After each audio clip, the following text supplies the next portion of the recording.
Hey friends, welcome back to another video. Today we're going to have a chat about my experience with the Ultrahuman Ring AIR.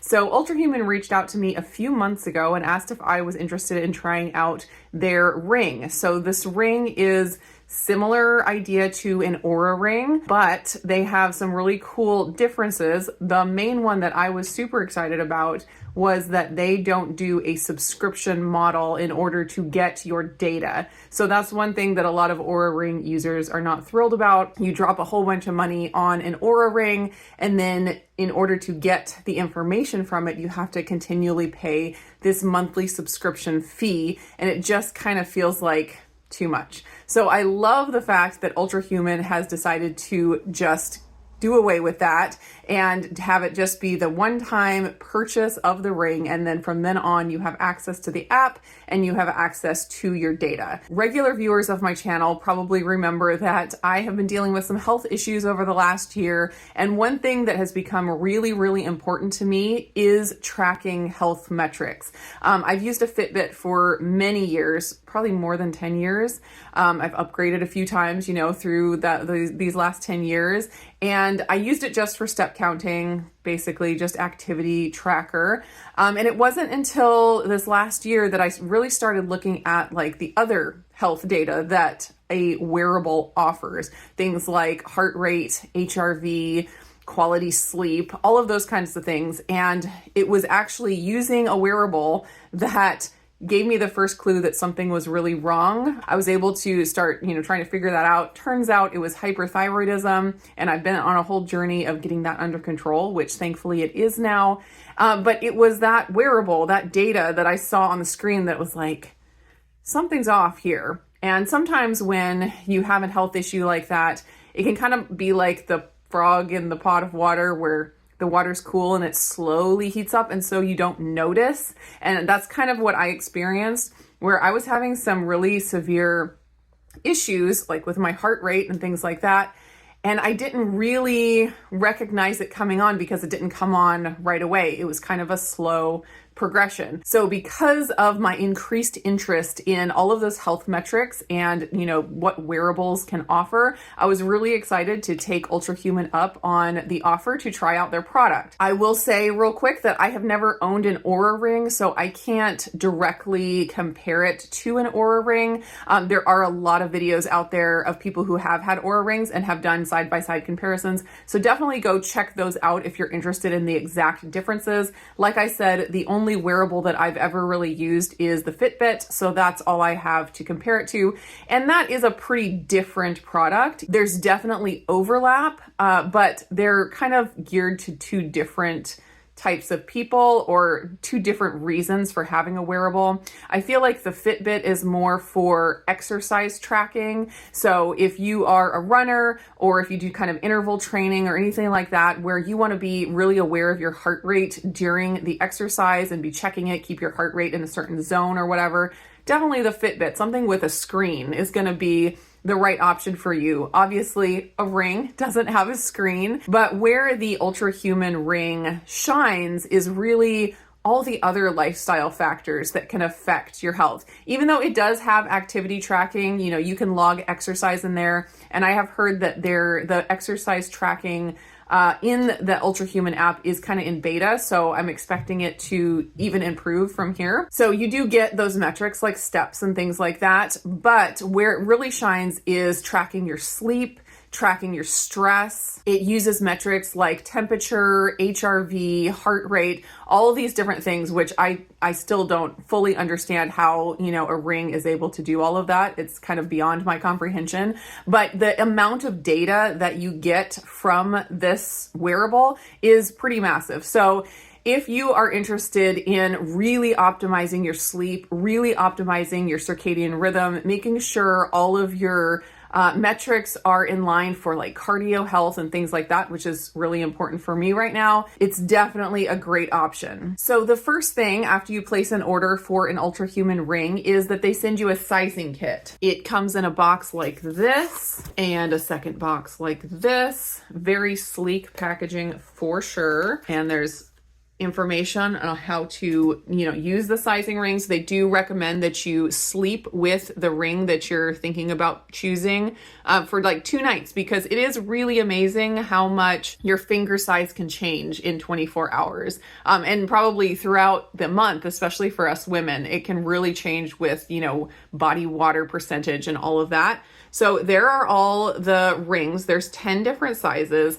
And of course, like, I stressed out so much about choosing the right size, because you really want to, get the perfect size. You don't want to be stuck with something that's not going to work well for you. So what they say is having the ring on your first finger, either hand, is going to be the best choice, but it works fine on your 2 middle fingers as well. And so basically what I found was that the size 7 fit on my ring finger pretty well. And I mean, I have my wedding ring on this finger, so it's going to be on this hand. And I could have chose the size 7, but it really would have only fit on my ring finger on my right hand. But I found that the size 8, which is the size that I ended up choosing, fit on my middle finger here and my first finger, and it also fit on this finger. So it gave me the most options of where to wear it. And as I got the ring and started using it, I found that this is where I prefer it, just on my middle finger on my right hand. I hardly notice it anymore. It is big.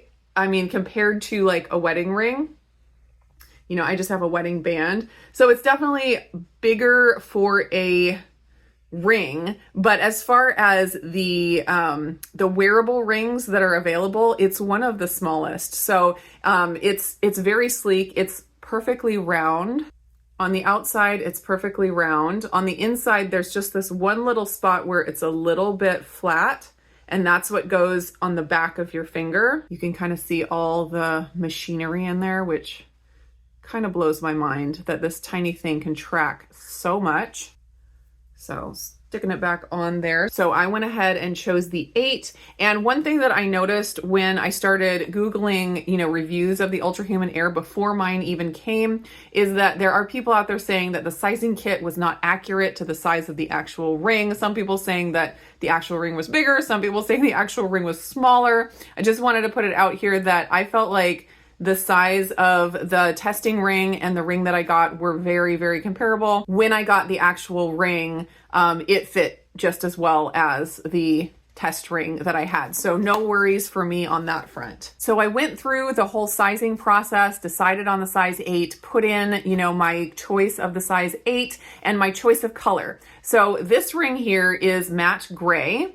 And it is actually my second ring. So I have a little bit of a story to tell about that. But when I originally put in my order, I chose the raw titanium color, and that one looks like this. So my story about how I went from this ring to this ring, this is also a size 8. I started wearing my raw titanium ring and everything was working great. I got it all set up, which was super easy, very intuitive process. And I was using it for about a month, maybe 6 weeks. I was trying to get, plenty of data so that I could make my video to share with you guys about, all the things. I really wanted to get some experience with it. And just randomly, one time when I was headed to bed, I tried to open up my app to have it sync, and it wouldn't sync.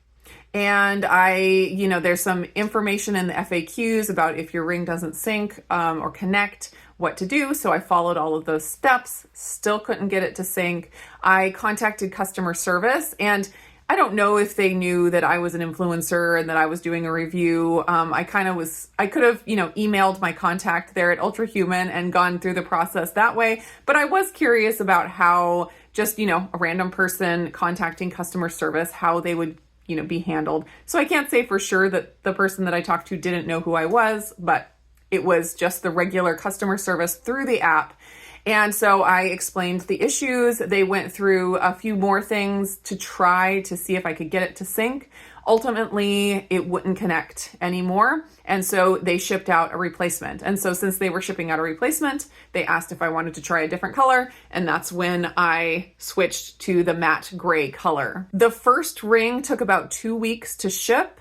And then the replacement ring actually was way quicker. I'm not sure if that's normal or if just at the time that I ordered my first one, shipping was taking a little longer and then it changes. But it did come within a week. The second one came within a week. And so I was able to get that to connect just fine. And it's been working great ever since. It's been another about month since I got this replacement, and it's been working great. So as much as we want to have products that never break and never have any issues, that's just not the reality of life. And so I don't expect a product to be perfect, but I do expect good customer service, especially on a ring that is, or a product that is so expensive. You really want the company to stand behind their product, and if there is issues, to really take care of the customer. And I definitely experienced that. So I have no, ill will about it. I think things happen and nothing is perfect, but when they step in and take responsibility and make it right, that's the best I can ask for. So as far as what the app offers, I'm going to try to put some screenshots and things up here so you can kind of see what it looks like. It definitely is overwhelming when you first log in, especially if you're not used to reading this kind of data. It definitely will take some time to learn what everything is and what it means for you, and just kind of get comfortable with everything. Just my advice is to take it piece by piece. Don't try to figure it all out at once. Figure out one thing at a time. That's kind of how I approached it. And as time goes on, things will start falling into place and more things will make sense. But I do want to say it is a bit overwhelming when you first get started. So one of the most prominent things in the app is the sleep score and the sleep tracker. So each day you get a score on how well you slept. 100 is perfect. So the closer you can get to 100 is great. And it calculates that score through a whole list of different metrics, things like restorative sleep, the amount of deep sleep, the time at night that your heart rate dropped to the lowest. You want it to drop early in the night versus later in the night. Temperature, all different metrics go into giving you like this one sleep score. So that has been really interesting to watch, and it really has aligned with how I feel on the nights that I know I get bad sleep.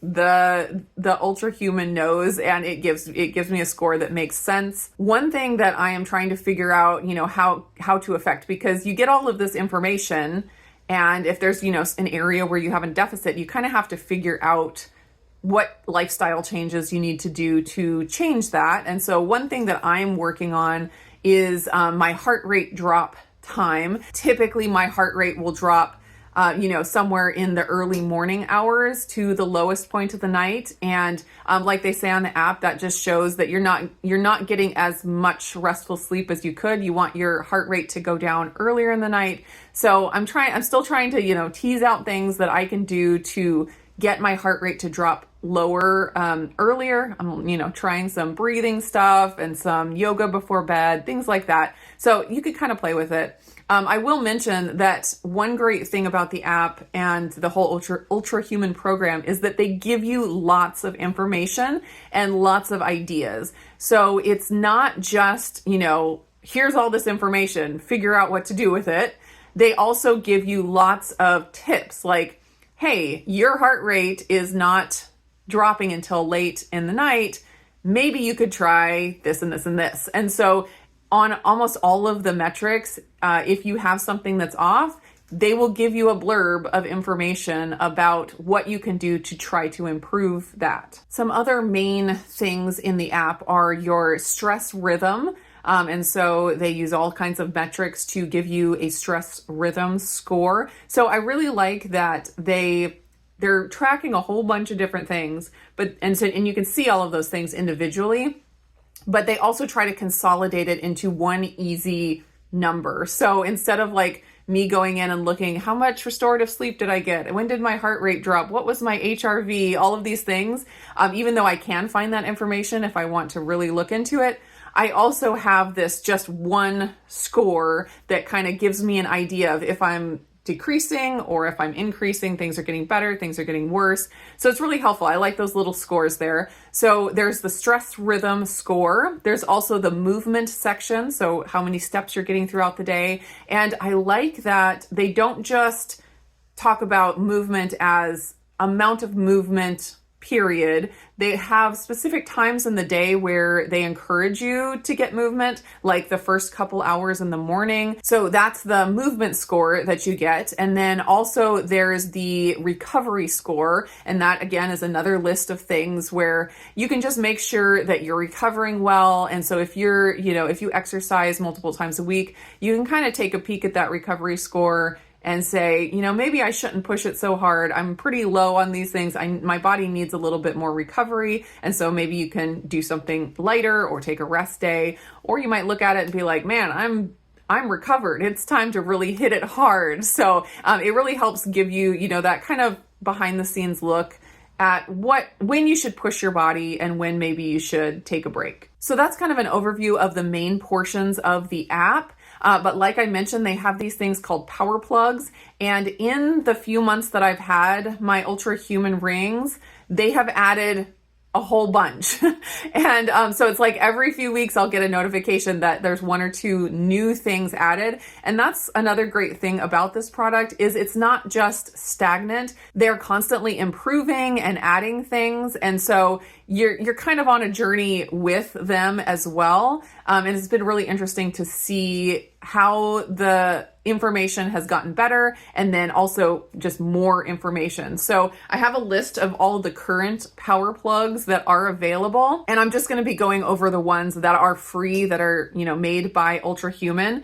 They have a caffeine window power plug, and that is if you want to try to keep your caffeine in a certain window, like 2 hours after you wake up, and then, a certain time in the afternoon. They give you recommendations for that. So if you're really trying to optimize your sleep and you want to make sure you keep your caffeine in a really tight window, it'll give you like notifications and stuff of when you can start having caffeine and when you should start to taper off or have less caffeine. They also have a vitamin D tracker, which is interesting, and I like the idea of it. I feel like this one could probably use some tweaking because the way that they track the vitamin D is in relation to activity. So if I, go for a run, they'll say, hey, we saw this activity. Is that, were you doing it outside basically? And can we add that to your vitamin D amount? And so you can say yes or no, but I don't often exercise outside, but I do spend time outside, but it's not associated with an activity. So the ring doesn't know that I was outside. So anyways, that one I didn't feel like was super accurate, but it did have some interesting things like notifications of when the sun is above the horizon and when the best time would be to go outside and get vitamin D. So definitely like the idea, and hopefully, there'll be some tweaking to make it a little bit more accurate, I guess. There's a menstruation one for us women, which I really love. I have in the last 6 months really been tracking more of what phase I'm in. I've always tracked to kind of know when my period was supposed to start, but I have found that it's actually really, really helpful to know what day of your cycle you're on all through your cycle. And it just kind of makes things make more sense. And so I love that they have this as a power plug. This is one I definitely have activated. And so it'll tell me when I'm in my luteal phase and when I'm in my follicular phase, and it gives insights as well, about where you're at and what might be happening based on where you are in your cycle. One new one that they just added is a blue light window power plug. And this is one I've been playing with. I can't say I follow it perfectly, but they will tell you, when you should restrict blue light, when it's permissible, when you should start reducing it, and then when you should restrict it before bed. And so if you're really wanting to reduce your blue light exposure, this is one of those other lifestyle things where you can play with it to see if it affects your sleep. Like I mentioned earlier, there is a pregnancy tracker. So if you are having a baby and you want to track the pregnancy, they do that in there, which is really cool. And then there's a circadian alignment power plug that you can add where it just encourages you to Get those morning steps, that get that movement in the morning in that first 2 hours, and then when you should kind of wind down. And if you want to really align your circadian rhythm, that's another one where you can work on that if you're having sleep issues, and see what effect, doing all of these different things at the right times of the day has for you. Then they have a note about a few more that are coming soon that I'll just mention real quick. There's going to be a jet lag power plug.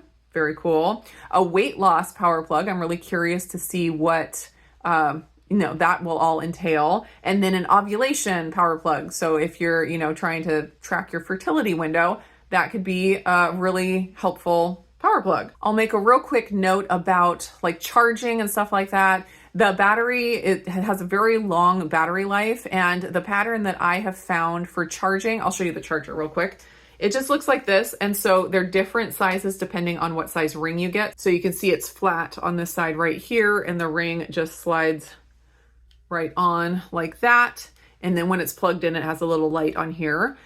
So the pattern that I have found with charging my ring is that when I take a shower in the morning, I just plug it in. I have the charger in the bathroom in a drawer, and so I just pull it out, plug it in, put my ring on, and then I have my ring on there while I take my shower and while I get dressed.